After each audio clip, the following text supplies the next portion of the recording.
Hello friends, ഞാനിന്നൊരു cleaning video ആയിട്ടാണ് വന്നിരിക്കുന്നത്. നിങ്ങളുടെ വീട്ടിലുണ്ടോ ഇങ്ങനത്തെ ഒരു റൂം? നമ്മൾ എന്നും ക്ലീൻ ചെയ്താലും നെക്സ്റ്റ് ഡേ അത്രയ്ക്ക് എന്നെ ക്ലീൻ ചെയ്യാൻ വീണ്ടും തരുന്ന റൂം അത് കുട്ടികളുടെ റൂം തന്നെ ആയിരിക്കും, അല്ലാതെ വേറെ ആരുടെ റൂമായിരിക്കില്ല. ഇത് നമ്മൾ ബുക്കൊക്കെ അടക്കി വെച്ച് ഒതുക്കി വെച്ച് ബെഡ്ഷീറ്റ് കറക്റ്റ് ചെയ്തൊക്കെ ചെയ്ത് കഴിഞ്ഞാലും പിന്നെ അലമ്പാക്കിയിടും.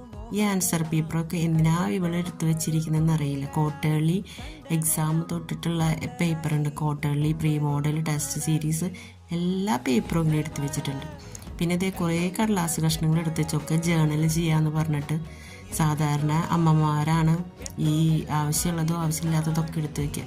ഇവിടെ എൻ്റെ മോളാണ് എല്ലാ ചെറിയ കടലാസ് കഷ്ണങ്ങളും ഗ്ലാസിൻ്റെ കഷ്ണങ്ങളും ഒക്കെ വീണ്ടും ജേർണൽ ചെയ്യണം എന്ന് പറഞ്ഞിട്ട് ഇങ്ങനെ എടുത്ത് വയ്ക്കണതാണ്.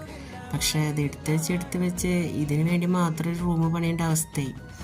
അങ്ങനെ അത് കണ്ടില്ലേ, ക്യൂട്ടായിട്ടുള്ള സാധനം ഒരു ഗിഫ്റ്റായിട്ട് കിട്ടിയത്, ക്രിസ്മസ് ഫ്രണ്ടിൻ്റെ ഒരു ഗിഫ്റ്റായിട്ട്.